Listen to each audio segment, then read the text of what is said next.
사장님, 이번 분기 실적이 작년 대비 30% 떨어졌습니다. 알고 있어. 다음 주 투자 미팅까지 뭐든 만들어. 하지만 자금 유동성이 이도연은 전화를 끊었습니다. 회의실 창밖으로 서울 시내가 보였어요. 화려한 빌딩 숲 사이에서 자신의 회사는 점점 작아지고 있었습니다. 책상 위에는 서류 더미가 쌓여 있었어요. 대출 연장 거절 통보서, 거래처 계약 해지 통지서, 임금 체불 관련 노동청 문서, 하나같이 빨간 도장이 찍혀 있었습니다. 이도연은 이마를 짚었어요. 머리가 지끈거렸습니다. 30년을 일했어요. 작은 유통업체에서 시작해 중견기업으로 키웠습니다. 성공했다고 믿었어요. 아니, 성공한 게 맞았습니다. 적어도 작년까지는 말이죠. 하지만 올해 들어 모든 게 흔들리기 시작했습니다. 주요 거래처들이 하나둘 떠났어요. 투자자들은 연락을 끊었습니다. 은행은 더 이상 대출을 해주지 않았어요. 이도연은 이해할 수 없었습니다. 자신은 아무것도 바꾸지 않았어요. 똑같이 일했고 똑같이 노력했습니다. 그런데 왜 세상이 등을 돌리는 걸까요? 휴대전화가 울렸습니다. 아내였어요. 여보, 지금 어디야? 회사. 왜? 집에 좀 와봐. 얘기 좀 해야겠어. 지금은 바빠. 나중에. 미경이가 말했습니다. 어머님 때문이야. 더는 못 참겠어. 이도연은 한숨을 쉬었어요. 또 시작이었습니다. 최근 몇 달간 아내가 가장 자주 꺼내는 화제였죠. 뭐가 문제야? 어머니가 뭘 잘못했는데? 잘못한 게 아니라, 여보, 현실을 봐. 요즘 같은 세상에 노인 한 분 모시는 게 얼마나 힘든지 알아? 우리 엄마야. 당연히 모셔야지. 당연한 게 어딨어? 회사도 어려운데 집에서까지 신경 쓸 게 한두 가지야? 이도연은 전화를 끊었습니다. 더 이상 듣고 싶지 않았어요. 하지만 아내의 말이 완전히 틀린 건 아니었습니다. 어머니 한정임은 올해 84이었어요. 건강은 괜찮았지만 혼자 사는 건 위험했습니다. 그래서 작년부터 이도연 집에서 함께 살고 있었어요. 처음엔 괜찮았습니다. 어머니는 조용했고 불평하지 않았어요. 아침 일찍 일어나 청소를 했고 저녁에는 일찍 방으로 들어갔습니다. 하지만 며느리 미경은 달랐어요. 처음부터 반대했습니다. 시어머니 모시면 우리 생활이 불편해진다고 했죠. 이도연은 설득했어요. 잠깐만 계시다 좋은 곳 알아보자고 말했습니다. 그 잠깐이 1년이 넘었습니다.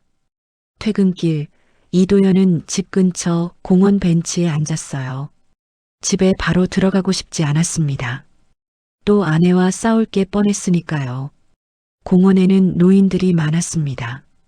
어떤 이는 산책을 하고 어떤 이는 벤치에 앉아 이야기를 나눴어요. 모두 평화로워 보였습니다. 이도연은 자신의 어머니를 떠올렸어요. 한정임. 평생 시장에서 장사를 한 사람이었습니다. 작은 반찬 가게였어요.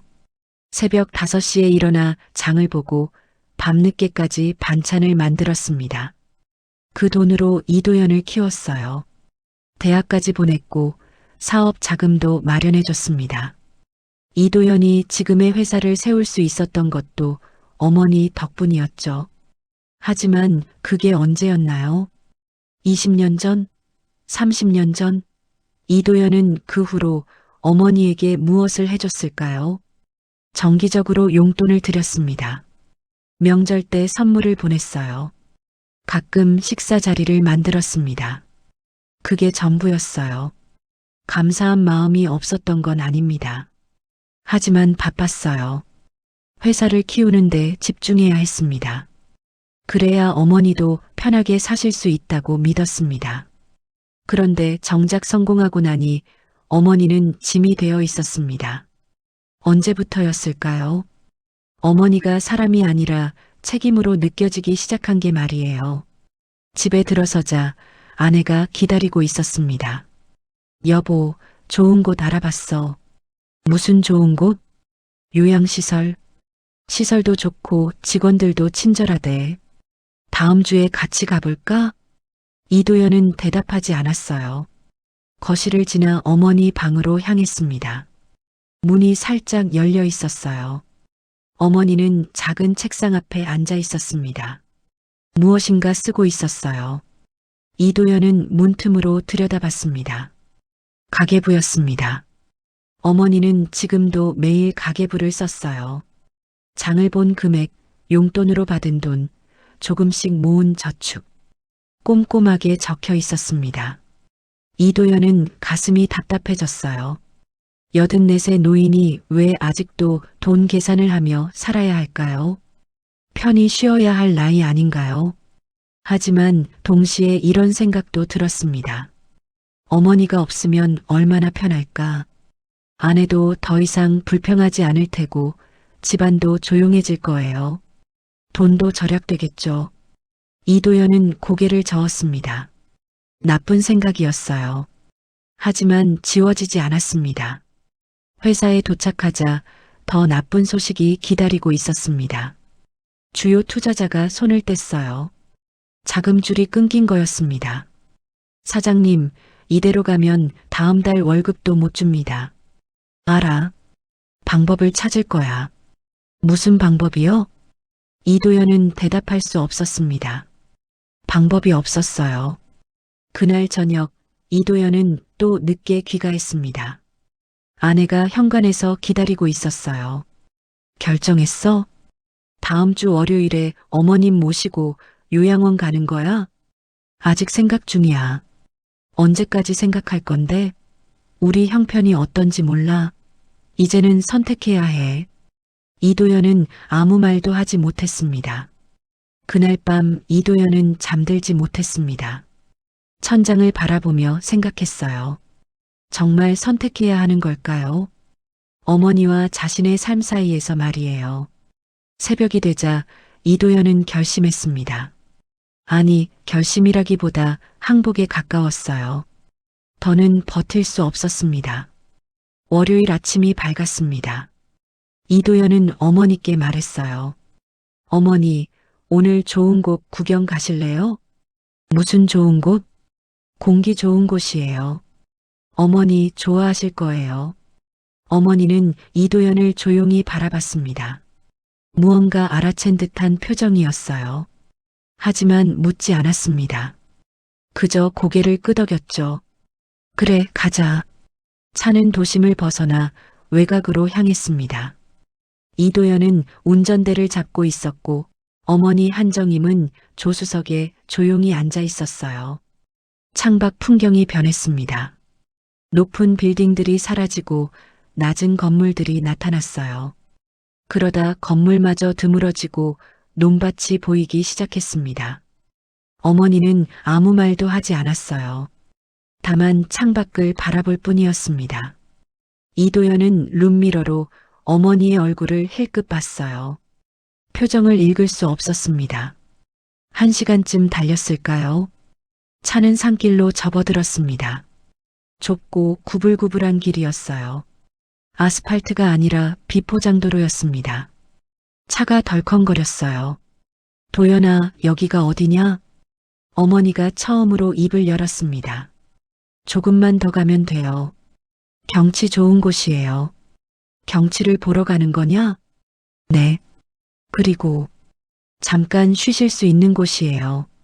어머니는 더 이상 묻지 않았습니다. 산길은 계속 이어졌어요. 나무들이 울창했고 인간은 보이지 않았습니다. 이따금 산새 소리만 들렸어요. 이도연은 긴장했습니다. 손에 땀이 났어요. 핸들을 쥔 손가락이 하얗게 질렸습니다. 사실 이곳은 요양원이 아니었어요. 이도연의 먼 친척이 소유한 오래된 집이었습니다. 30년 전에 지어진 작은 시골집이었죠. 지금은 아무도 살지 않았어요. 일주일 전 이도연은 그 친척에게 연락했습니다. 집 좀 쓸 수 있을까요? 잠깐만요. 무슨 일인데?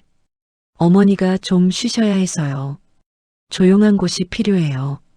친척은 선뜻 허락했습니다. 대신 한 가지 조건을 달았어요. 전기랑 수도는 나와. 하지만 난방은 안 돼. 보일러가 고장났거든. 그래도 괜찮아? 괜찮아요. 따뜻한 계절이니까요. 하지만 지금은 늦가을이었어요. 곧 겨울이 올 거였습니다. 하지만 상관없었어요. 어차피 오래 있을 곳이 아니었으니까요. 이도연은 이렇게 계획했습니다. 어머니를 여기 모셔다 드리고 일주일쯤 지나면 다시 와서 적당한 요양원으로 모실 거라고요. 왜 바로 요양원으로 가지 않았을까요? 이도연도 정확히 알 수 없었습니다. 아마도 죄책감 때문이었을 거예요. 어머니를 직접 요양원에 모시는 건 너무 노골적이었습니다. 차라리 휴식이라는 명목으로 잠시 떨어뜨려 놓으면 나중에 설득하기 쉬울 것 같았어요. 비겁한 생각이었습니다. 이도연도 알고 있었어요. 하지만 다른 방법이 떠오르지 않았습니다. 차가 멈췄습니다. 좁은 길 끝에 낡은 집 한 채가 보였어요. 마당에는 잡초가 무성했습니다. 여기에요. 이도연이 말했습니다. 어머니는 집을 바라봤어요. 아무 표정도 짓지 않았습니다. 두 사람은 차에서 내렸습니다. 가을바람이 차가웠어요. 나뭇잎이 바스락거렸습니다. 이도연은 트렁크를 열었어요. 작은 여행 가방 하나가 들어 있었습니다. 며칠 전 이도연이 어머니 몰래 싸둔 것이었어요. 옷 몇 벌, 세면도구, 약, 그리고 담요 2장. 어머니, 들어가 보실래요? 이도연이 현관문을 열었습니다. 삐걱거리는 소리가 났어요. 안은 어두웠습니다. 불을 켰어요. 형광등이 깜빡이다 켜졌습니다. 집안은 생각보다 깨끗했어요. 친척이 미리 청소를 해둔 모양이었습니다. 작은 거실, 방 2개, 부엌, 화장실. 구조는 단순했어요. 가구는 낡았지만 쓸만했습니다. 냉장고도 있었고 가스레인지도 작동했어요. 어머니는 천천히 집안을 둘러봤습니다. 이도연은 그런 어머니를 지켜봤어요. 무슨 말을 할지 기다렸습니다. 하지만 어머니는 아무 말도 하지 않았어요. 그저 조용히 방안을 살폈을 뿐이었습니다. 이도연은 설명하기 시작했습니다. 여기 잠깐만 계세요. 일주일 정도요. 제가 좀 정리할 게 있어서요. 회사 일도 그렇고 집도 그렇고 정리되면 바로 모시러 올게요. 어디로 모시러 온다는 거냐? 이도연은 대답하지 못했습니다. 어머니의 눈이 자신을 똑바로 바라보고 있었어요. 좋은 곳이에요. 어머니 편하실 곳으로요. 그게 어딘데? 요양? 아니, 실버타운이요. 요즘 좋은 곳 많아요. 또래분들도 많고 프로그램도 다양하고. 어머니는 한숨을 쉬었습니다. 그래. 그게 전부였어요. 반대도 항의도 없었습니다. 다만 그래라는 짧은 대답뿐이었어요. 이도연은 오히려 더 불편했습니다. 차라리 화를 내거나 울어주면 좋겠다고 생각했어요. 그럼 자신도 변명할 수 있을 텐데 말이죠. 하지만 어머니는 담담했습니다. 마치 이미 모든 걸 알고 있다는 듯한 표정이었어요. 이도연은 부엌으로 갔습니다. 냉장고에 먹을 것을 채워 넣기 시작했어요. 어제 마트에서 산 것들이었습니다. 쌀, 라면, 통조림, 반찬, 우유, 계란. 일주일치는 충분했어요. 물도 나왔고 전기도 들어왔습니다. 휴대전화도 터졌어요. 문제 없었습니다. 어머니, 뭐 필요한 거 있으세요? 없다. 전화는 되니까 연락하세요. 제가 바로 올게요. 알겠다. 어머니는 창가에 서서 밖을 바라보고 있었습니다. 산과 나무뿐인 풍경이었어요. 이도연은 시계를 봤습니다. 이제 돌아가야 할 시간이었어요. 오래 있으면 어색해질 것 같았습니다. 그럼 저는 이만 갈게요. 그래. 일주일이요. 일주일 후에 다시 올게요. 어머니는 돌아보지 않았습니다. 여전히 창밖을 보고 있었어요. 이도연은 현관으로 향했습니다. 신발을 신으며 한 번 더 뒤돌아봤어요. 어머니의 뒷모습이 보였습니다. 작고 외로워 보였어요. 가슴이 먹먹했습니다. 하지만 이도연은 발걸음을 멈추지 않았어요. 문을 열고 나갔습니다. 차에 타려는 순간이었어요. 어머니가 현관 밖으로 나왔습니다. 도연아? 네. 내가 편하다면 그게 엄마한테도 편한 거지. 어머니의 목소리는 떨리지 않았습니다. 담담했어요. 하지만 그 말이 이도연의 가슴을 찔렀습니다. 어머니, 잘 가거라. 어머니는 다시 집 안으로 들어갔습니다. 문이 닫혔어요. 이도연은 차에 탔습니다. 시동을 걸었어요. 하지만 출발하지 못했습니다. 핸들을 잡은 손이 떨렸어요. 괜찮아. 일주일이야. 일주일 후에 다시 와서 좋은 곳으로 모시면 돼.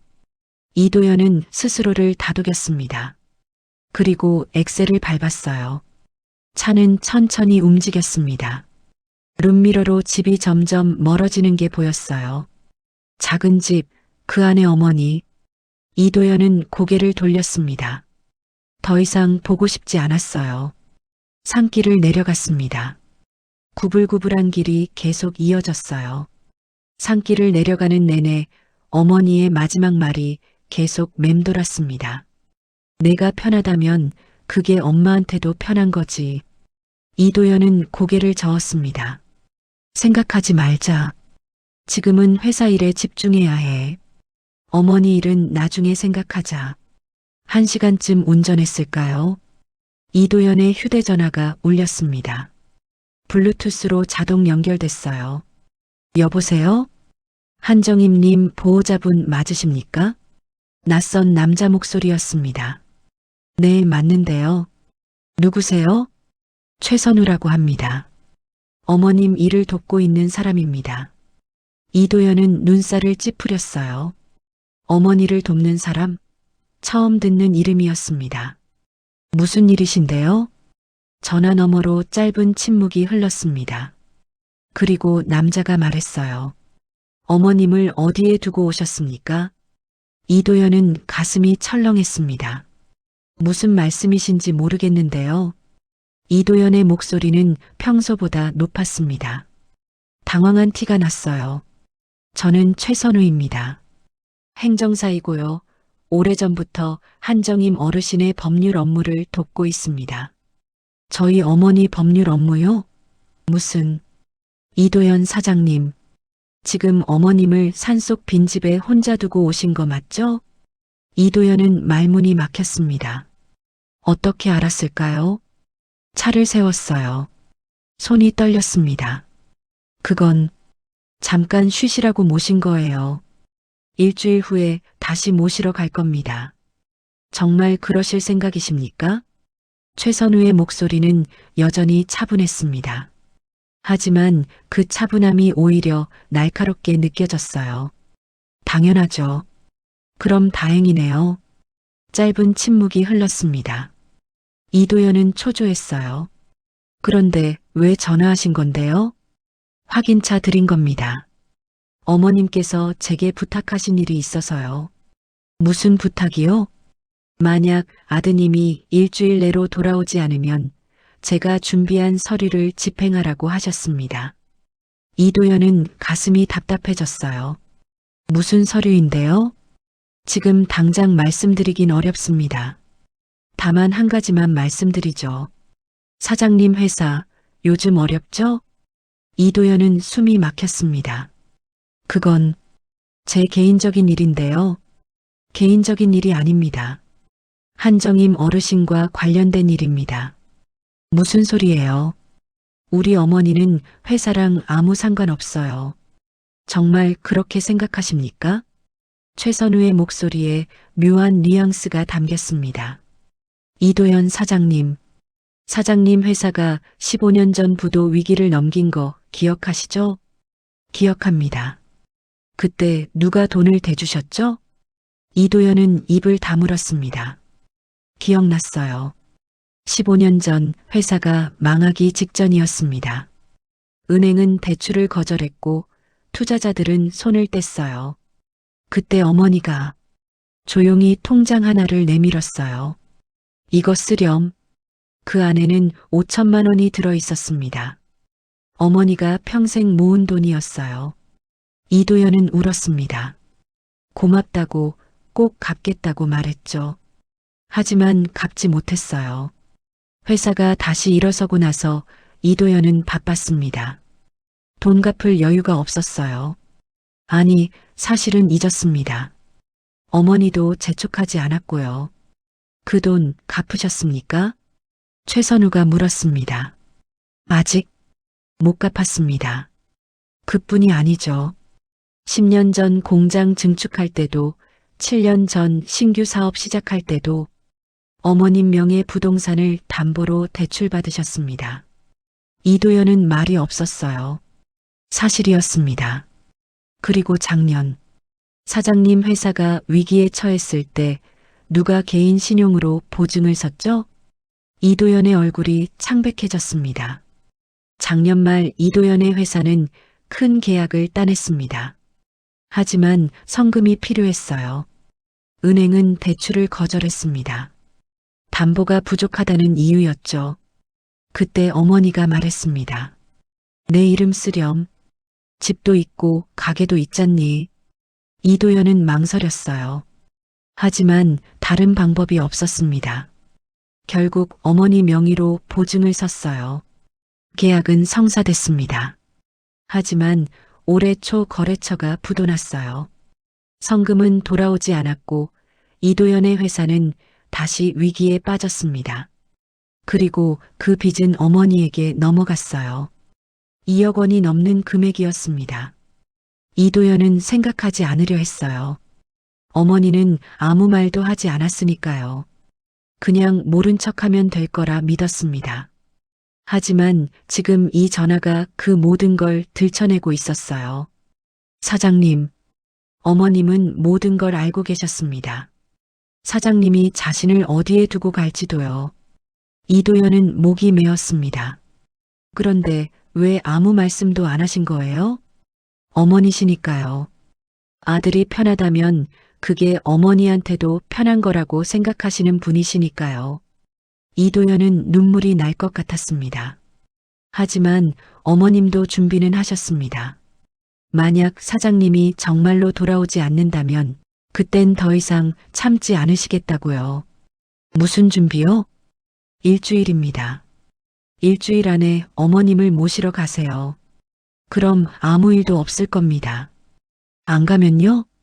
그럼 제가 준비한 서류가 집행됩니다. 사장님 회사에 들어간 어머님 명의 자금, 담보, 보증 모두 회수될 겁니다. 이도연은 숨이 멎는 것 같았어요. 그럼 제 회사는 망해요. 그건 사장님 선택입니다. 전화가 끊겼습니다. 이도연은 핸들에 이마를 기댔습니다. 손이 떨렸어요. 온몸에서 식은땀이 났습니다. 일주일 안에 어머니를 모시러 가야 했어요. 그럼 모든 게 원래대로 돌아갈 거였습니다. 하지만 그 후에는요? 어머니를 다시 집으로 모실 건가요? 아내는 또 불평할 거예요. 집안은 다시 불편해질 거고요. 아니면 요양원에 모실까요? 하지만 그럴 돈이 있나요? 회사도 어려운데요. 이도연은 머리를 쥐어뜯었습니다. 왜 이렇게 됐을까요? 성공하려고 노력했을 뿐인데, 가족을 위해 일했을 뿐인데, 하지만 어느 순간부터 모든 게 꼬이기 시작했어요. 회사는 흔들리고, 가족은 갈라지고, 어머니는 짐이 되었습니다. 차를 다시 출발시켰습니다. 집으로 돌아간 이도연은 지친 몸을 소파에 기댄 채 눈을 감았어요. 어머니의 얼굴이 떠올랐어요. 내가 편하다면 그게 엄마한테도 편한 거지. 이도연은 몸을 웅크렸습니다. 가슴이 아팠어요. 일주일 안에 결정해야 했습니다. 어머니를 모시러 갈 것인가 아니면 모든 걸 잃을 것인가. 그는 선택을 하지 않기로 결정했습니다. 일주일을 그냥 보내기로요. 어머니께 돌아가지 않기로요. 왜냐하면 회사가 망하는 게 더 무서웠으니까요. 이도연은 스스로에게 말했습니다. 어머니는 이해하실 거야. 항상 그러셨잖아. 나를 위해 참으셨잖아. 하지만 그 말은 거짓말이었어요. 이도연도 알고 있었습니다. 사흘이 지났습니다. 이도연은 어머니께 전화하지 않았어요. 어머니도 전화하지 않았습니다. 회사에서는 계속 나쁜 소식이 들려왔어요. 거래처가 또 하나 떠났고 직원 2명이 사표를 냈습니다. 이도연은 하루하루 버텼습니다. 일주일만 지나면 어떻게든 될 거라고 믿었어요. 하지만 넷째 날 아침이었습니다. 회사에 출근하자마자 비서가 급하게 달려왔어요. 사장님, 큰일 났습니다. 무슨 일이야? 주거래 은행에서 연락 왔어요. 대출 전액 회수한답니다. 뭐? 왜? 담보로 잡힌 부동산에 문제가 생겼다고요. 이도연은 가슴이 철렁했습니다. 담보 부동산. 그건 어머니 명의였어요. 급히 은행으로 전화했습니다. 무슨 일입니까? 왜 갑자기 회수한다는 겁니까? 담보 소유자께서 담보 해제 요청을 하셨습니다. 법적으로 문제가 없어서 진행 중입니다. 담보 소유자요? 제 어머니 말씀이신가요? 네, 한정임 씨입니다. 이도연은 전화를 끊었습니다. 손이 떨렸어요. 어머니가 움직이고 있었습니다. 아니, 어머니가 아니라 그 행정사 최선우가 움직이고 있는 거였어요. 이도연은 최선우에게 전화를 걸었습니다. 지금 뭐 하시는 겁니까? 경고했잖습니까? 일주일이라고요. 아직 일주일 안 됐어요. 이제 사흘 남았습니다. 그때까지 어머님을 모시러 가지 않으시면 모든 게 집행됩니다. 이게 협박입니까? 협박이 아닙니다. 어머님의 정당한 권리 행사입니다. 전화가 끊겼습니다. 이도연은 책상을 쳤어요. 서류가 바닥에 떨어졌습니다. 어떻게 해야 할까요? 어머니를 모시러 가야 할까요? 하지만 그 후에는요? 또다시 같은 상황이 반복될 텐데요. 그날 저녁 집에 돌아가자 아내가 물었습니다. 여보, 회사 괜찮아? 표정이 이상한데. 괜찮아. 정말? 나한테 숨기는 거 없지? 이도연은 대답하지 못했습니다. 아내는 이도연을 똑바로 봤어요. 여보, 혹시 어머님 때문에 문제 생긴 거 아니야? 무슨 소리야? 어머님 명의로 담보 잡힌 거 알아? 작년에 당신이 말했잖아. 이도연은 말문이 막혔습니다. 혹시 그거 회수된 거야? 이도연은 고개를 끄덕였습니다. 아내의 얼굴이 창백해졌어요. 그럼 우리 망하는 거야? 아직은 아니야. 방법을 찾을 거야. 무슨 방법? 이도연은 대답할 수 없었습니다. 아내가 말했어요. 어머님한테 가봐. 지금 당장. 가서 사정해. 용서를 빌어. 어떻게든 설득해야지. 이도연은 고개를 저었습니다. 소용없어. 어머니를 모시러 가야 한다는 조건이야. 그럼 모시고 와. 그러면 뭐? 우리가 불편해? 그게 중요해? 지금 우리 망하게 생겼는데. 아내의 목소리가 높아졌어요. 당신 때문이야. 당신이 어머님을 그렇게 내버려둬서 이렇게 된 거잖아. 이도연은 아무 말도 하지 못했습니다. 사실이었으니까요. 그날 밤 이도연은 잠들지 못했습니다. 천장을 바라보며 생각했어요. 모시러 가야 할까요? 어머니께 무릎 꿇고 용서를 빌어야 할까요? 하지만 자존심이 허락하지 않았습니다. 어머니한테 굴복하는 건 자신의 실패를 인정하는 거였어요. 그리고 솔직히 화도 났습니다. 왜 어머니가 이러시는 걸까요? 자식이 어렵다는데 도와주셔야 하는 거 아닌가요? 왜 오히려 벼랑 끝으로 몰고 가시는 걸까요? 이도연은 이불을 걷어찼습니다. 다섯째 날이 밝았습니다. 회사에 출근하자 더 나쁜 소식이 기다리고 있었어요. 사장님, 주요 거래처 3곳이 계약 해지 통보를 보내왔습니다. 이유가 뭐야? 신용 문제라고 합니다. 이도연은 무너져 내렸습니다. 최선우가 움직이고 있었어요. 어머니의 이름으로 모든 걸 끊고 있었습니다. 이도연은 다시 최선우에게 전화했습니다. 그만하세요. 이러면 제 회사 정말 망해요. 알고 있습니다. 알면서 왜 이러는 겁니까? 어머님의 뜻입니다. 어머니가 왜 이러시는 거예요? 저한테 원한이라도 있으신 겁니까? 최선우는 잠시 침묵했습니다. 그리고 조용히 말했어요. 원한이 아닙니다. 교육입니다. 뭐라고요? 한정임 어르신은 평생 당신을 키우셨습니다. 돈을 주고 담보를 서고 모든 걸 희생하셨죠. 그래서요? 하지만 당신은 그걸 당연하게 여겼습니다. 어머니를 사람이 아니라 도구로 봤어요. 그건 이제 어머님은 당신에게 가르치고 계십니다.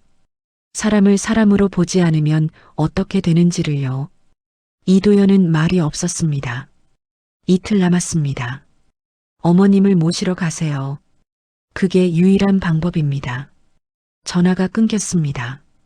이도연은 사무실 의자에 주저앉았어요. 머리를 감싸쥐었습니다. 6째 날 아침이 밝았습니다. 이도연은 결심했습니다. 어머니를 모시러 가기로요. 자존심 같은 건 중요하지 않았어요. 회사를 살려야 했습니다. 그게 먼저였어요. 아내에게 말했습니다. 오늘 어머니 모시러 갈게. 정말? 잘 생각했어. 이도연은 차에 올랐습니다. 그리고 다시 그 산길로 향했어요. 1시간을 달렸습니다.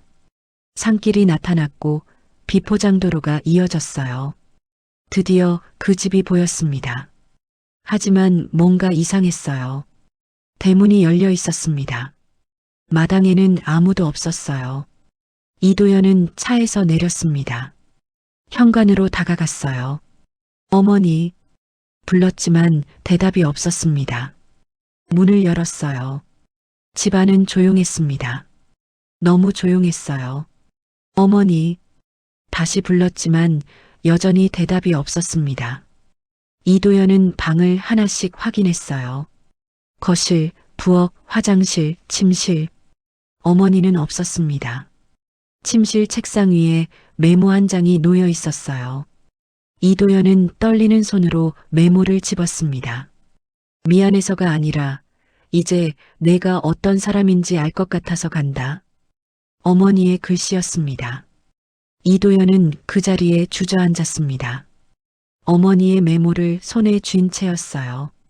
미안해서가 아니라 이제 내가 어떤 사람인지 알 것 같아서 간다. 글자 하나하나가 가슴에 박혔습니다. 이도연은 메모를 접었다 펴기를 반복했어요. 어디로 가신 걸까요? 이도연은 휴대전화를 꺼냈습니다. 어머니께 전화를 걸었어요. 신호음이 울렸습니다.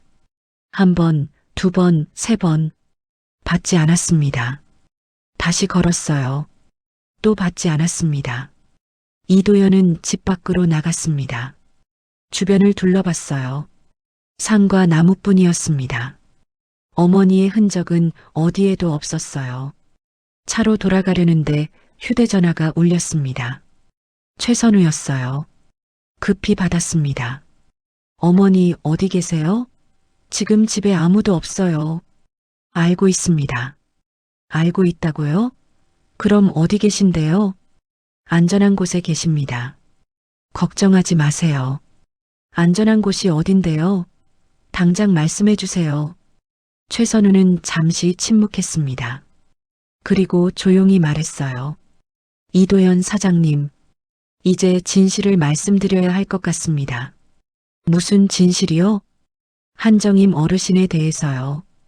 이도연은 가슴이 두근거렸습니다. 뭔데요? 어서 말씀하세요. 사장님은 어머님이 어떤 분이라고 생각하십니까? 시장에서 작은 반찬 가게 하시던 분이요. 그게 전부라고 생각하십니까? 아니면 뭐가 더 있나요? 최선우가 말했습니다. 한정임 어르신은 지난 40년간 지역 상인회의 실질적 후원자셨습니다. 이도연은 눈을 깜빡였어요. 무슨 말씀이신지. 어르신은 젊었을 때부터 시장 상인들을 도우셨습니다. 어려운 사람들에게 돈을 빌려주고 장사 미천을 대주고 때로는 그냥 주기도 하셨어요. 그럴 리가 없어요. 우리 어머니는 가난했어요. 저를 키우시느라 평생 고생하셨고요. 겉으로는 그래 보였을 겁니다. 하지만 어르신은 검소하셨을 뿐 가난하지 않으셨어요. 이도연은 고개를 저었습니다. 말도 안 돼요. 제가 어머니 통장 본 적 있어요. 많아야 몇 천만 원이었어요. 그건 생활비 통장입니다. 어르신의 진짜 자산은 따로 있었어요. 무슨 자산이요? 부동산 5채, 상가 3개, 그리고 신탁 계좌에 예치된 자금 30억. 이도연은 숨이 멎는 것 같았습니다. 30억이요?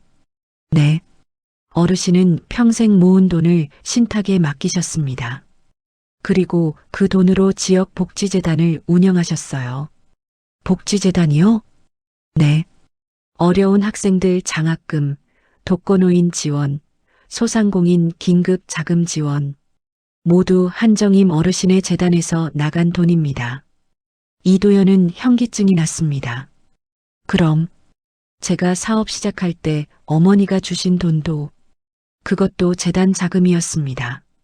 어르신은 당신을 장학생으로 등록하셨어요. 장학생이요? 네. 재단 규정상 자립 지원 대상자였습니다.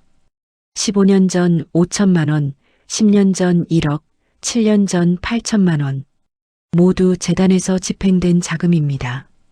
이도연은 다리에 힘이 풀렸습니다. 바닥에 주저앉았어요. 그럼 작년에 제 회사 보증 서신 것도 그것도 재단 이사회의 결정이었습니다.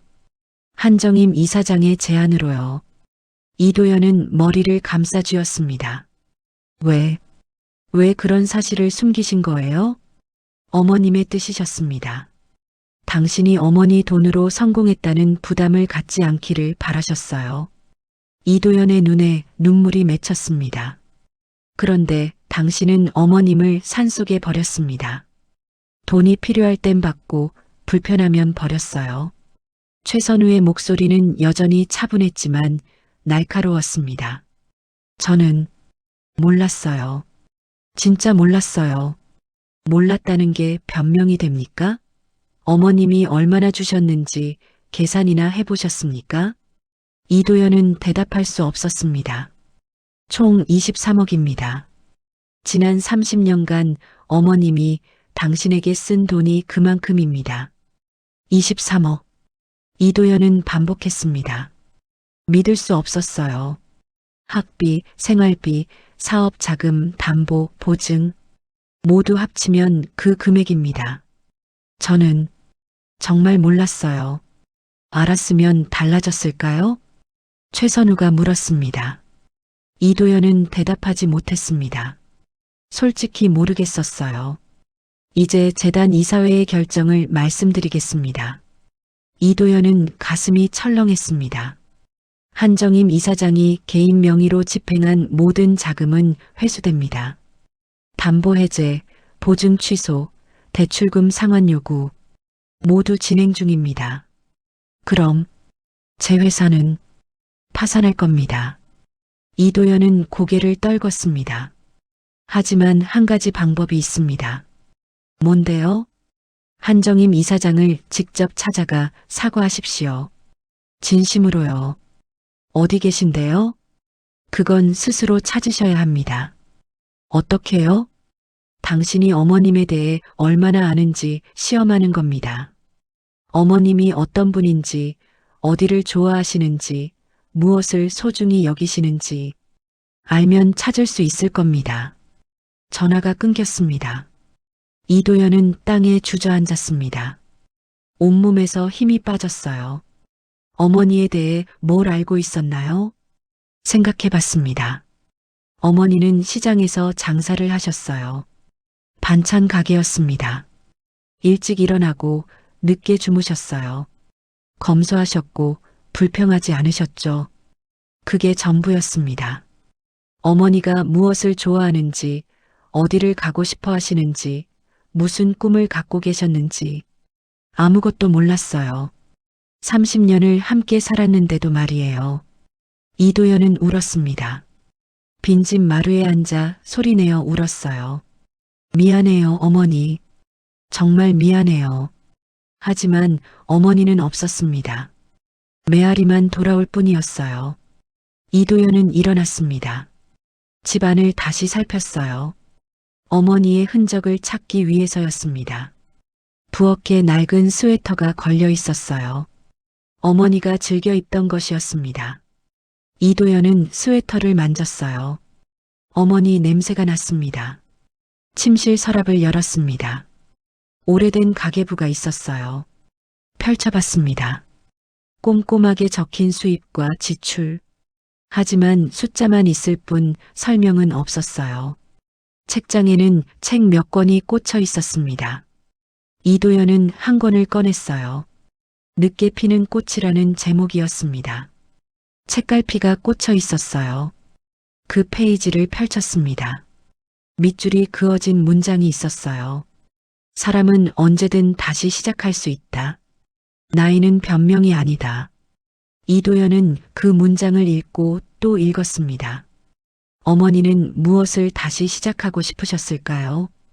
이도연은 집을 나섰습니다. 하지만 어디로 가야 할지 몰랐습니다.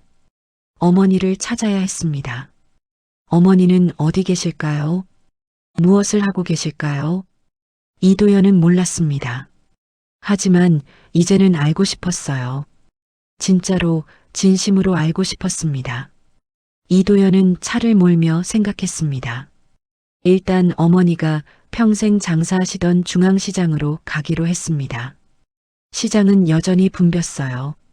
이도연은 어머니의 가게가 있던 자리로 갔어요. 하지만 이미 다른 가게가 들어서 있었습니다. 주변 가게들을 돌아다니며 물었습니다. 혹시 한정임 씨 아세요? 대부분은 고개를 저었어요. 하지만 한 떡집 아주머니가 반색했습니다. 정임 언니요? 알죠. 그분 덕분에 제가 장사 시작했어요. 어디 계신지 아세요? 글쎄요. 요즘은 잘 안 오시던데. 아, 맞다. 복지재단에 가보세요. 복지재단이요? 정임 언니가 거기 자주 가셨어요. 봉사활동 하신다고. 어디 있는데요? 시청 근처에요. 희망복지재단이라고. 이도연은 고맙다고 인사하고 재단으로 향했습니다. 희망복지재단은 작은 건물에 있었어요. 1층 사무실로 들어갔습니다. 직원이 반갑게 맞아줬어요. 어떻게 오셨어요? 한정임 씨 찾아왔는데요. 아, 정임 이사장님이요? 이도연은 놀랐습니다. 이사장이요? 정임 이사장님 아드님이세요? 네. 그런데 이사장이라니요? 모르셨어요? 정임 이사장님이 이 재단 만드신 분이에요. 이도연은 말문이 막혔습니다. 직원이 설명했습니다. 20년 전에 설립하셨어요. 개인 재산을 출연하셔서요. 그 후로 계속 재단 운영하고 계세요. 지금 어디 계신지 아세요? 오늘은 안 오셨어요. 요즘 연락이 잘 안 되더라고요. 혹시 자주 가시는 곳 아세요? 글쎄요. 아, 노인복지관에 자주 가세요. 거기서 무료 급식 봉사하신대요. 어느 복지관이요?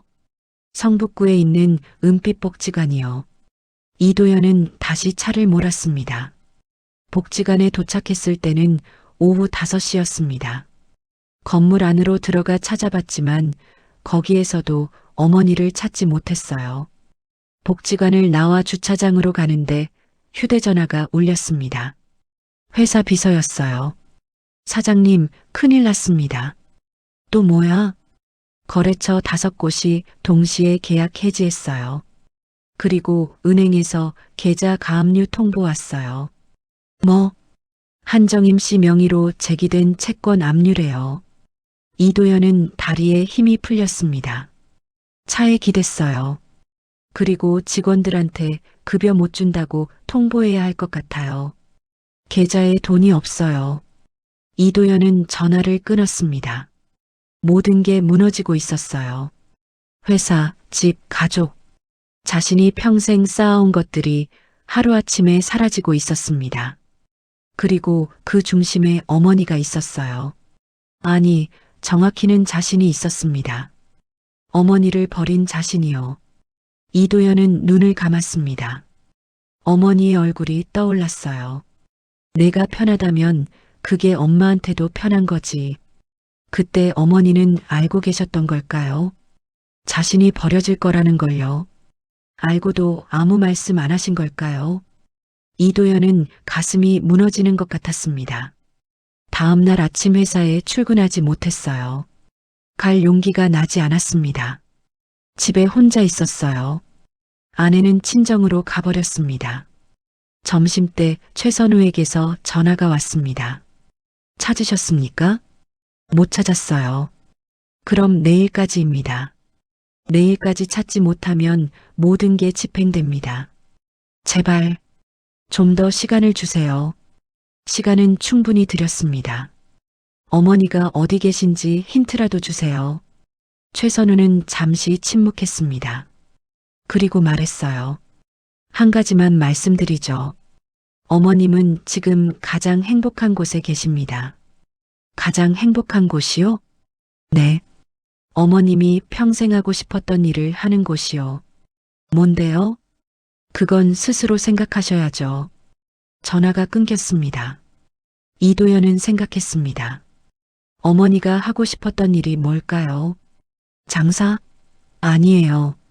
그건 생계였을 뿐 하고 싶은 일은 아니었을 거예요. 여행? 어머니가 여행을 좋아하셨나요? 모르겠어요. 이도연은 아무것도 몰랐습니다. 어머니에 대해 정말 아무것도 몰랐어요. 그날 밤 이도연은 오래된 앨범을 꺼냈습니다. 어머니 사진을 찾기 위해서였어요. 앨범을 넘겼습니다. 자신의 어린 시절 사진이 많았어요. 돌잔치, 유치원, 초등학교 입학식, 모든 사진에 어머니가 함께 있었습니다. 하지만 어머니는 항상 뒤에 계셨어요. 주인공은 이도연이었고 어머니는 배경이었습니다. 한 장의 사진이 눈에 들어왔어요. 이도연이 중학생 때 찍은 것이었습니다. 학교 운동회였어요. 사진 속 어머니는 김밥을 싸들고 와 계셨습니다. 햇볕 아래 땀을 흘리며 웃고 계셨어요. 그런데 자세히 보니 어머니 옆에 다른 아이들도 있었습니다. 이도연의 친구들이었어요. 어머니는 그 아이들에게도 김밥을 나눠주고 계셨습니다. 이도연은 그 장면을 기억했습니다.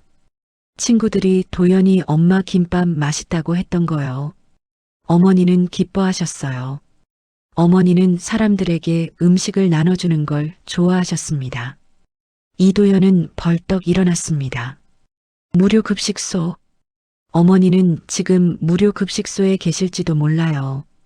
봉사활동을 하고 계실 거예요. 이도연은 인터넷을 검색했습니다. 서울 시내 무료급식소 목록이 나왔어요. 수십 곳이었습니다. 내일 전부 다 찾아봐야겠다고 생각했습니다. 다음 날 새벽 6시 이도연은 집을 나섰습니다. 첫 번째 급식소는 종로구에 있었어요. 도착했을 때 이미 노인들이 줄을 서 있었습니다. 배식이 시작되고 있었어요. 이도연은 부엌 쪽으로 갔습니다. 봉사자들이 바쁘게 움직이고 있었어요. 하지만 어머니는 없었습니다. 두 번째 급식소로 갔습니다. 역시 없었어요. 세 번째, 네 번째, 다섯 번째. 계속 돌아다녔지만 어머니를 찾을 수 없었어요. 오전 11시가 됐습니다. 이도연은 지쳐 있었어요. 7곳을 돌았지만 소용없었습니다. 휴대전화가 울렸어요. 최선우였습니다. 시간이 다 됐습니다. 아직 조금만 더 시간을 주세요. 오후 6시까지입니다. 그때까지 못 찾으시면 모든 절차가 진행됩니다. 알겠습니다. 전화를 끊고 이도연은 다시 움직였습니다. 8번째 급식소, 9번째 급식소. 여전히 어머니는 없었어요. 오후 3시가 됐습니다. 시간이 얼마 남지 않았어요. 이도연은 마지막 희망으로 성북구 은빛복지관으로 다시 갔습니다. 어제 갔던 곳이었어요. 복지관 식당으로 들어갔습니다. 봉사자들이 저녁 준비를 하고 있었어요. 이도연은 한 명 한 명 살폈습니다. 그리고 부엌 안쪽에서 익숙한 뒷모습을 봤어요. 작은 체구, 구부정한 등, 흰 머리. 어머니였습니다. 이도연은 숨이 멎는 것 같았어요. 가슴이 터질 듯 뛰었습니다. 천천히 다가갔어요. 어머니는 야채를 썰고 있었습니다. 여전히 이도연을 눈치채지 못했어요. 어머니. 이도연이 조용히 불렀습니다. 어머니가 돌아봤어요. 두 사람은 말없이 서로를 바라봤어요. 어머니의 얼굴은 평온했습니다. 놀라지도 기뻐하지도 않았어요. 다만 담담했습니다. 왔구나. 네. 이도연의 목소리는 떨렸어요. 밥은 먹었니? 아니요. 그럼 저기 앉아 있어라. 곧 배식 시작한다. 어머니는 다시 야채를 썰기 시작했습니다. 이도연은 당황했어요. 어머니, 말 끝까지 해라. 죄송해요. 칼질하던 어머니의 손이 멈췄습니다. 뭐가 죄송한데? 어머니를 버린 거요. 어머니는 칼을 내려놓았어요. 이도연을 돌아봤습니다. 너 회사 망했지? 네. 집도 넘어가겠구나. 아마도요. 그래서 나한테 온 거야? 이도연은 대답할 수 없었습니다. 사실이었으니까요. 어머니는 한숨을 쉬었어요. 도연아, 넌 지금도 모르는구나. 뭐요? 내가 왜 여기 왔는지도 모르잖니. 회사를 살리려고요. 틀렸어. 이도연은 어머니를 봤어요. 넌 나를 찾으러 온 게 아니야. 돈을 찾으러 온 거지. 아니에요. 그럼 물어보자. 나에 대해 뭘 알고 있니? 이도연은 말문이 막혔습니다. 내가 뭘 좋아하는지, 뭘 하고 싶어 했는지, 뭘 꿈꿨는지 아는 게 있니? 이도연은 고개를 숙였어요. 없지. 하나도 몰라. 30년을 함께 살았는데 말이야. 죄송해요. 미안하다고만 하지 마. 이제라도 물어봐. 엄마가 누군지. 이도연은 고개를 들었어요. 어머니의 눈을 봤습니다. 어머니는 누구세요? 어머니는 미소 지었습니다. 슬픈 미소였어요. 나는 한정임이야. 84살 할머니지. 평생 시장에서 장사했고 혼자 아들 하나 키웠어.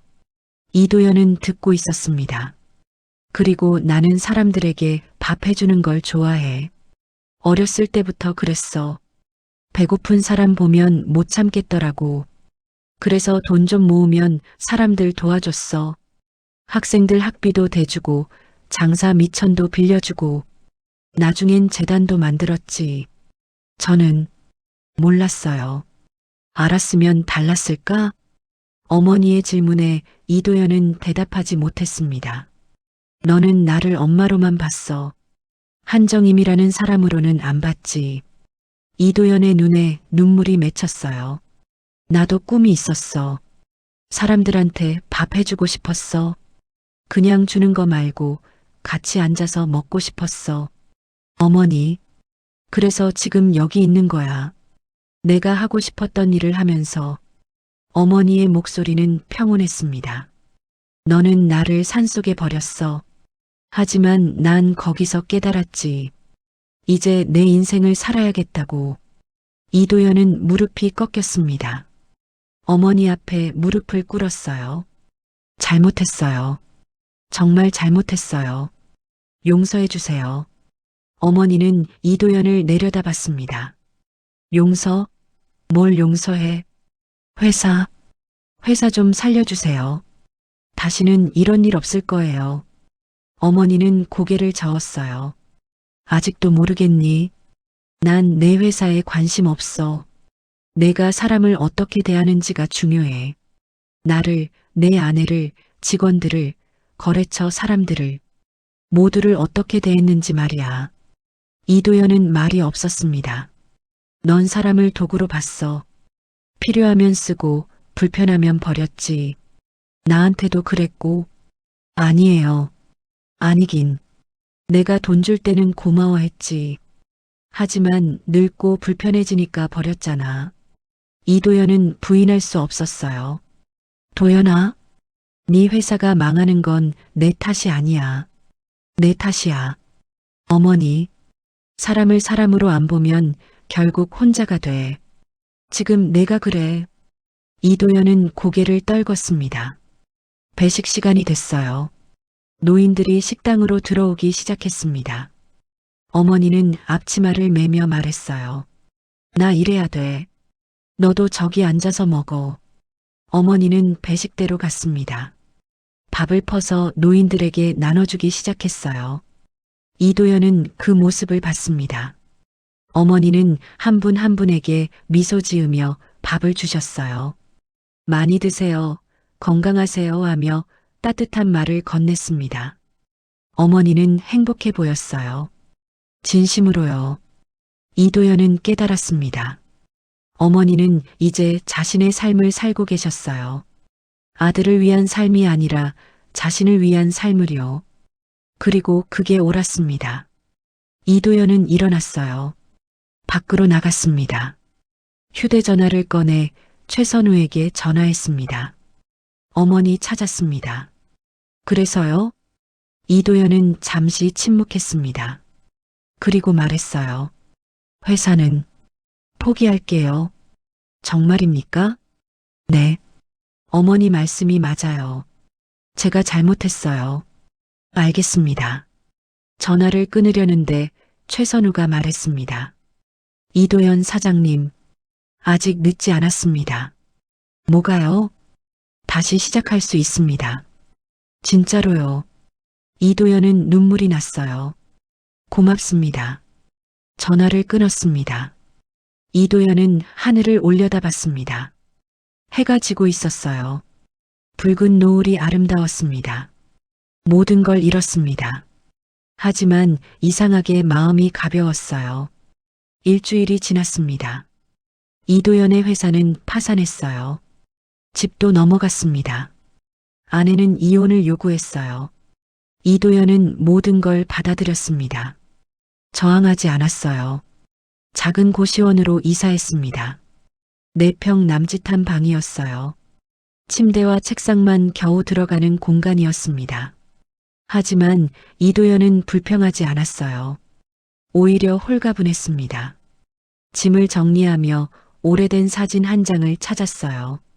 어렸을 때 어머니와 함께 찍은 사진이었습니다. 동물원에 갔던 날이었죠. 사진 속 어머니는 이도연을 안고 웃고 있었어요. 정말 행복해 보였습니다. 이도연은 그날을 기억했습니다. 어머니가 하루 종일 자신과 놀아주셨어요. 솜사탕도 사주시고 풍선도 사주셨죠. 그때 어머니는 즐거우셨을까요? 아니면 힘드셨을까요? 이도연은 이제 알 것 같았습니다. 어머니는 즐거우셨을 거예요. 아들과 함께하는 시간 자체가 행복이었을 거예요. 하지만 자신은 언제부터 그 행복을 짐으로 만들었을까요? 고시원 창밖으로 겨울 하늘이 보였습니다. 이도연은 외투를 꺼내 입었습니다. 은빛 복지관으로 향했습니다. 복지관에 도착하자 점심 준비가 한창이었어요. 이도연은 사무실로 갔습니다. 봉사 신청하러 왔어요. 직원이 놀란 표정을 지었습니다. 정말이세요? 네. 할 수 있는 일이 있으면 뭐든 하고 싶어요. 직원은 서류를 꺼냈어요. 신청서 작성해 주세요. 그런데 식사 봉사는 주로 요리 경험 있으신 분들이 하시는데 전 설거지라도 할게요. 직원은 미소 지었습니다. 내일부터 오시면 돼요. 다음 날 이도연은 아침 일찍 복지관에 왔어요. 앞치마를 받고 부엌으로 들어갔습니다. 어머니가 있었어요. 야채를 다듬고 계셨습니다. 어머니는 이도연을 봤지만 아무 말도 하지 않았어요. 다만 고개를 끄덕일 뿐이었습니다. 이도연은 설거지 자리로 갔습니다. 산더미 같은 그릇이 쌓여 있었어요. 처음 해보는 일이었습니다. 어떻게 하는지 잘 몰랐어요. 옆에서 다른 봉사자가 가르쳐 줬습니다. 이도연은 열심히 배웠어요. 서투르고 느렸지만 포기하지 않았습니다. 점심 배식이 끝나고 설거지를 마쳤을 때는 오후 2시였어요. 손이 불고 허리가 아팠습니다. 하지만 이상하게 뿌듯했어요. 어머니가 다가왔습니다. 고생했다. 괜찮아요. 밥 먹었니? 아직이요. 같이 먹자. 어머니는 작은 식탁으로 이도연을 안내했어요. 두 사람은 마주 앉았습니다. 어머니가 밥과 국을 가져왔어요. 간단한 반찬들도 함께요. 먹어라. 이도연은 숟가락을 들었습니다. 밥 한 숟가락을 떠서 입에 넣었어요. 맛있었습니다. 그냥 밥이었지만 이상하게 맛있었어요. 어머니도 드셨어요. 두 사람은 말없이 식사했습니다. 하지만 불편하지 않았어요. 오히려 편안했습니다. 식사를 마치고 이도연이 말했습니다. 어머니, 제가 이제야 알 것 같아요. 뭘? 어머니가 왜 여기 계신지요? 어머니는 이도연을 봤어요. 사람들한테 밥 해주는 게 좋으시잖아요. 그냥 주는 게 아니라 함께 나누는 거요. 어머니는 고개를 끄덕였습니다. 그래. 나는 이게 좋아. 사람들이 맛있게 먹는 걸 보는 게 행복해. 제가 어머니를 전혀 몰랐어요. 이제 알면 됐지. 이도연은 어머니 손을 잡았어요. 용서해 주세요. 진심으로요. 어머니는 이도연의 손을 꼭 쥐었습니다. 용서는 이미 했어. 내가 여기 온 순간부터 이도연의 눈에 눈물이 났어요. 하지만 도연아, 용서랑 원래대로 돌아가는 건 다른 거야. 알아요. 난 이제 내 삶을 살 거야. 너도 내 삶을 살아야 해. 네. 가끔 여기 와서 봉사하렴. 그럼 우리 자주 볼 수 있을 거야. 그럴게요. 어머니는 미소 지었습니다. 따뜻한 미소였어요. 그날부터 이도연은 매일 복지관에 나왔습니다. 설거지를 하고 청소를 하고 배식을 도왔어요. 처음엔 서툴렀지만 점점 익숙해졌습니다. 다른 봉사자들과도 친해졌어요. 그리고 어머니와 자주 이야기를 나눴습니다. 어머니의 젊은 시절 이야기, 시장에서의 추억, 사람들을 도와준 이야기. 이도연은 처음으로 어머니를 알아갔습니다. 한정임이라는 한 사람을요. 한 달이 지났습니다. 이도연은 작은 식당에서 설거지 아르바이트를 시작했어요. 생계를 위해서였습니다. 힘들었지만 불평하지 않았어요. 저녁에 복지관에 들렀습니다. 어머니는 부엌에서 설거지를 하고 계셨습니다. 저녁 먹었니? 아직이요. 그럼 내가 해줄게. 어머니는 간단히 볶음밥을 만들어 주셨어요. 이도연은 맛있게 먹었습니다. 식사하며 어머니가 물었습니다. 이제 좀 괜찮니? 네. 많이 괜찮아요. 힘들진 않고? 힘들긴 한데 나쁘지 않아요. 어머니는 고개를 끄덕였습니다. 사람은 다시 시작할 수 있어. 언제든지. 이도연은 어머니를 봤어요. 어머니도 그러셨잖아요. 84세 새로 시작하셨잖아요. 그래. 늦지 않았어. 저도 이제 시작할게요. 제대로요. 어머니는 미소 지었습니다. 그날 밤 집으로 돌아가며 이도연은 생각했습니다. 모든 걸 잃었지만 동시에 모든 걸 얻었어요. 진짜 중요한 것들을요. 사람을 사람으로 보는 것, 관계의 소중함, 겸손, 감사, 그리고 무엇보다 어머니를 다시 만난 것. 이도연은 하늘을 올려다봤습니다. 별이 빛나고 있었어요. 석 달이 지났습니다. 겨울이 지나고 봄이 왔어요. 이도연은 여전히 작은 식당에서 일했습니다. 이제는 주방 보조를 넘어 부주방장이 됐어요. 월급도 조금씩 올랐습니다. 고시원에서 작은 원룸으로 이사했어요. 비좁았지만 자신만의 공간이었습니다. 매일 아침 일찍 일어나 식당에 출근했어요. 요리를 배웠습니다. 그리고 일주일에 3번은 복지관에서 봉사했습니다. 어머니는 여전히 그곳에 계셨습니다. 두 사람은 자주 만났지만 예전처럼 같이 살지는 않았어요. 하지만 관계는 더 좋아졌습니다. 서로를 존중했고 각자의 삶을 인정했어요. 이도연은 복지관 부엌에서 점심 준비를 돕고 있었습니다. 이제는 메인 요리도 담당했어요. 어머니는 옆에서 샐러드를 만들고 계셨습니다. 두 사람은 말없이 함께 일했어요. 하지만 편안했습니다.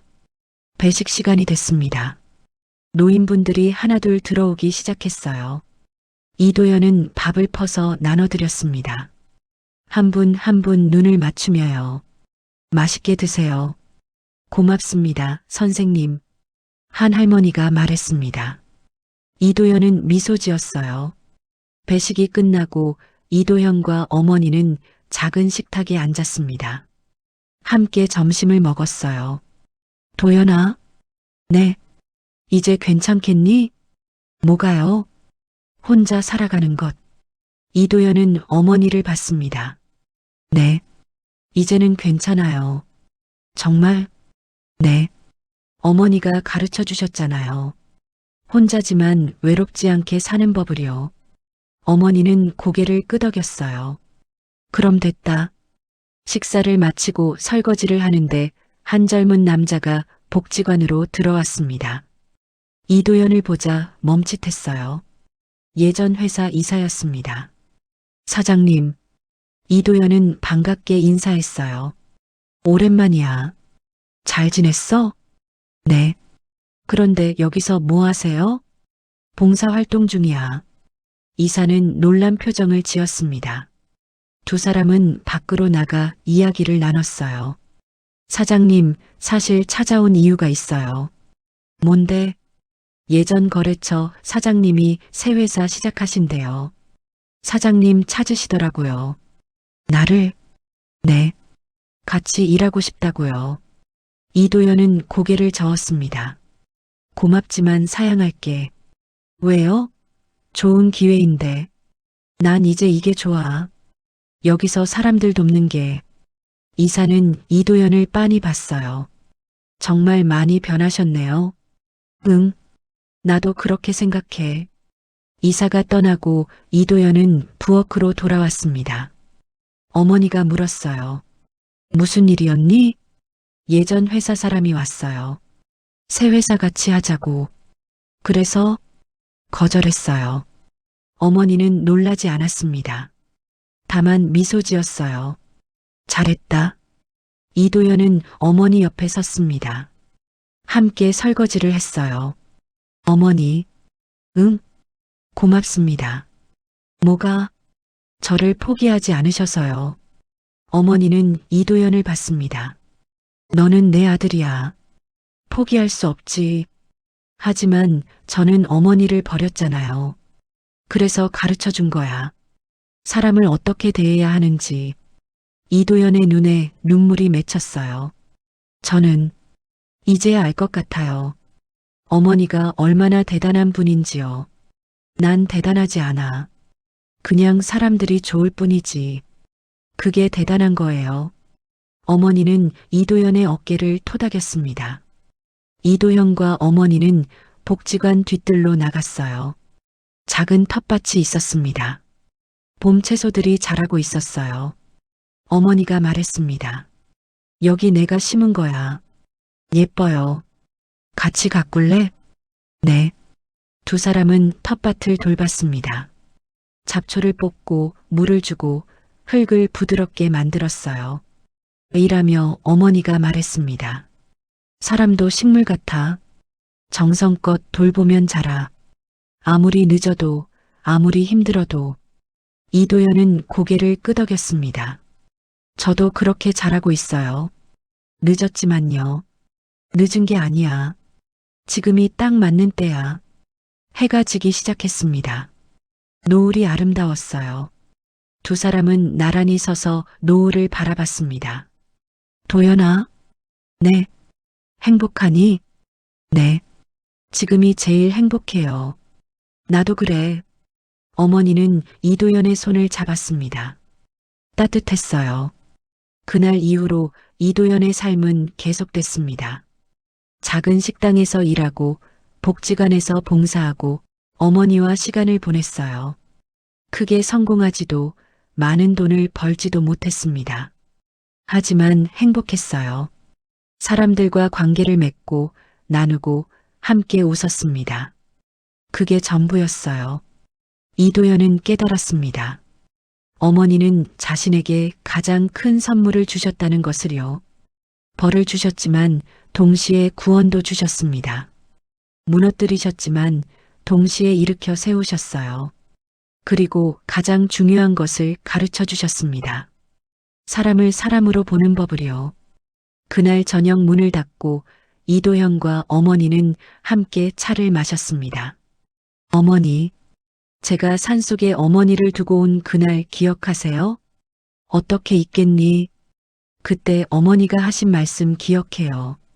내가 편하다면 그게 엄마한테도 편한 거지. 어머니는 고개를 끄덕였습니다.